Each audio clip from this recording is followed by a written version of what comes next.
Қайырлы кеш, құрметті көрермендер. Америка құрама штаттарында Дональд Трамптың инаугурациясы болып өтті. Осылайша Дональд Трамп Американың 47-ші президенті ретінде өзінің қызметіне кірісті. Трамп қызметінің бірінші күні жүздеген құжатқа қол қойды және Американың ішкі саясатында, Американың сыртқы саясатында айтарлықтай өте үлкен өзгерістерді бастап кетті деп айтсақ болады.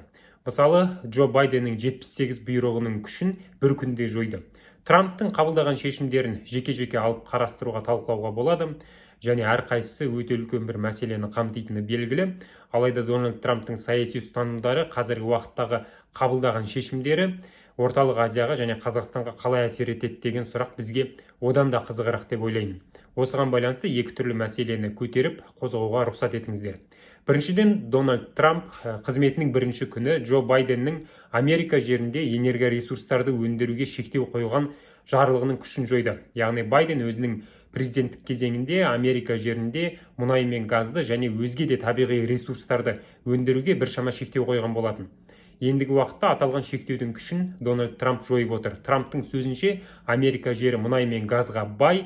Аталған мұнай мен газдың игілігін Америка халқы көруге тиіс. Ол үшін біздің мұнай мен газды өндіруші компанияларымыз Америка аумағынан өте көп көлемде мұнай мен газды өндіреді және оны әлемдік нарыққа шығарып сататын болады дегенді айтуда. Кешегі инаугурация барысында да Дональд Трамп аталған сөзді айтты. Яғни біз күні-түні бұрғылаймыз және сол бұрғылаудың игілігін Америка халқы көретін болады дегенді айтуда. Әлемдік нарыққа Америка құрама штаттары сияқты аса үлкен держава ойыншы ретінде қосылады. Ол онсыз да бұрыннан ірі ойыншы ретінде өзінің өкілеттілігін атқарып келген. Ендігі уақытта ол Америка жеріндегі мұнай мен газды көп көлемде әлемдік нарыққа шығару арқылы тіпті де өзінің ықпалын арттыра түседі.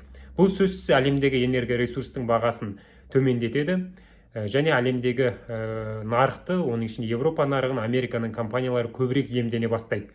Менің ойымша бұл Қазақстан үшін тиімді және жағымды жаңалық емес. Себебі Қазақстанның бюджетінің басым көпшілігі мұнай мен газдан құралғанын барлығымыз жақсы білеміз. Егер мұнай мен газдың бағасы құлдырайтын болса, бұл біздің бюджет үшін тиімді ақпарат дей алмаймын. Оның үстіне Қазақстанның мұнай мен газын негізінен сатып алатын нарық ол Еуропалық қауымдастық болып табылады. Ал Америка құрама штаттары Еуропалық қауымдастыққа өзінің мұнай мен газын көбірек сатып алуға мәжбүрлейтін іс-шараларды қабылдайтынын айтып отыр. Егер Еуропалық қауымдастық Американың мұнай мен газын көбірек алмайтын болса, ендеше Еуропа мемлекеттерінің тауарына енгізілетін баж салығының көлемі артады. Сондықтан Еуропа мемлекеттері Америка құрама штаттары шығаратын мұнай мен газды көбірек алуға мәжбүр болады. Сәйкесінше біздің Еуропа нарығындағы үлесіміз азаюы ықтимал. Сондықтан бұл шешім Трамптың біз үшін тиімді деп атай алмаймын. Трамптың билігі тұсында Орталық Азияға керісінше мүмкіндік сыйлауы ықтимал шешімдерде қабылдануы мүмкін. Ол Джексон Веник құжатымен тікелей байланысты. Джексон Веник құжаты дегеніміз не? 1974 жылы Америка құрама штаттарында Генри Джексон мен Чарльз Веник атты сенаторлар сауда заңына өзгерістер енгізді. Сауда заңына енгізілген өзгерістер Джексон Веник құжаты деп аталды.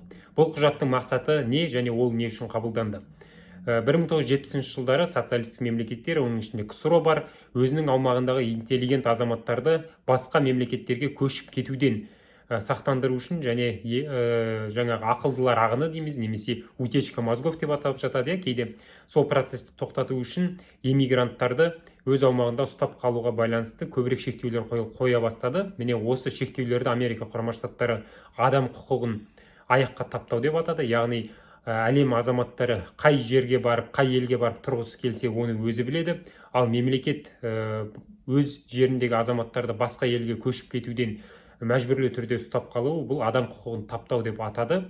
Сөйтіп, Джексон Веник құжаты өзінің күшіне енді. Джексон Веник құжатының негізгі мақсаты адам құқығын және эмигранттарды еркін сыртқа жіберуге шектеу қоятын мемлекеттерге біршама қысымдар жасау еді. Ол сауда қарым-қатынасы болсын, ол саяси болсын, ол экономикалық болсын, түрлі салаларды қамтыды. Бірақ 1991 жылы КСРО құлады.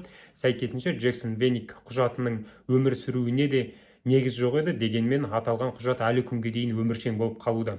Посткеңестік мемлекеттердің біршамасында Джексон Веник құжатының күші жойылған.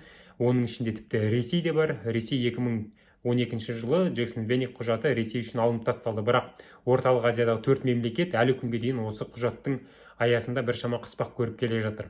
Орталық Азияда Қазақстан, Өзбекстан, Тәжікстан және Түркменстан Джексон-Веник құжатының аясында біршама барьерлерге тап болған. Джексон-Веник құжаты посткеңестік мемлекеттердің ішінде Әзербайжанда және Беларусьқа да қарсы қолданылу үстінде. Бұл құжаттың болуы Орталық Азия мемлекеттеріне Америка құрама штаттарымен тығыз қарым-қатынас жасауына біршама кедергі келтіруде, әсіресе жоғары технологиялар саласында, әсіресе сауда-саттық саласында, несие саласында және тағы да басқа салаларда әріптестік орнатуда біршама өзінің шектеулерін қойып келе жатыр. Өйткені жыл сайын Орталық Азиядағы 4 мемлекет Америка құрама штаттарымен жоғары технология бойынша байланыс жасау үшін Джексон-Веник құжатының аясында тексерістерден өтеді.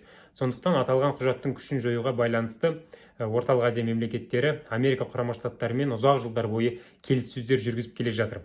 Ендігі таңда аталған құжаттың күші жойылуы ықтимал, әсіресе Трамп әкімшілігі кезеңінде, себебі аталған құжаттың күшін жоюға байланысты мәлімдемелерді, бастамаларды қазіргі уақытта Трамптың командасына кірген саясаткерлер Америка құрама штаттарында көтерген болатын.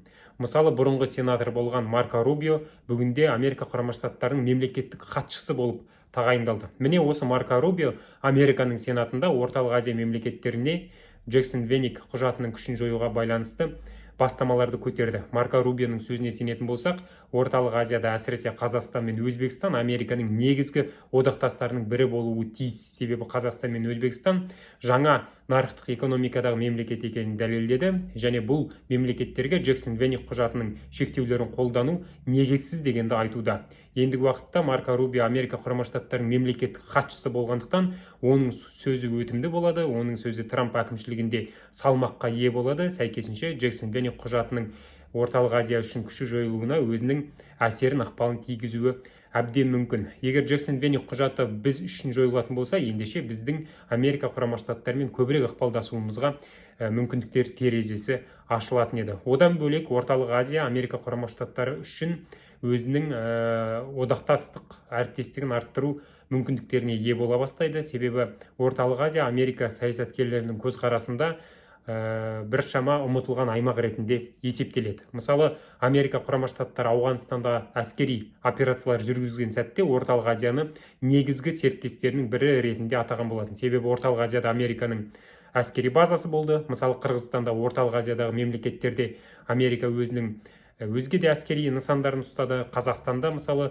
Ауғанстандағы әскери операцияларды жүзеге асыру үшін біршама әуежайларды уақытша қолданған кезеңдері болды. Бірақ Америка құрама штаттары Ауғанстаннан өзінің әскерін әкеткеннен кейін Орталық Азияда Америка үшін бір қызықсыз аймаққа айналып кетті деген пікірлер бар. Егер Джексон-Веник құжатының күші жойылатын болса, ендеше Америка құрама штаттары үшін Орталық Азия қайтадан қызығушылыққа ие аймаққа айналуы әбден мүмкін. Одан бөлек Орталық Азия мен Америка құрама штаттарының арасында S5+1 деген формат бар. Өздеріңіз жақсы білесіздер. Міне осы форматтың аясындағы әріптестікті кеңірек, көлемдірек жаңа деңгейге көтеру үшін аталған Джексон-Веник сияқты құжаттардың күшін жою маңыздылыққа ие. Сондықтан екі мемлекеттердің арасындағы, Орталық Азия мен Американың арасындағы әріптестікті кеңінен жаңа көтеру үшін осындай бір құжаттық барьерлерді алып тастау қажеттілігі Американың саяси истеблишментінде көтеріліп жатыр. Бұл біз үшін жағымды ақпарат деп айтсам болады. Сондықтан Трамп әкімшілігі қазіргі уақытта 2 күннің ішінде қабылдаған шешімдерге назар аударатын болсақ, энергоресурстарды көбірек өндіру ол біздің мемлекет үшін жағымды жаңалық емес. Алайда Джексон-Веник құжатының күшін жоюға байланысты бастамаларды көтерген саясаткерлердің Американың саяси жаңағы мансабында жоғары деңгейге шығып жатуы біз үшін, Орталық Азия үшін бұл жаңа мүмкіндіктердің терезесін ашуы әбден мүмкін. Қысқаша айтқанда осы. Сау саламатта болыңыздар.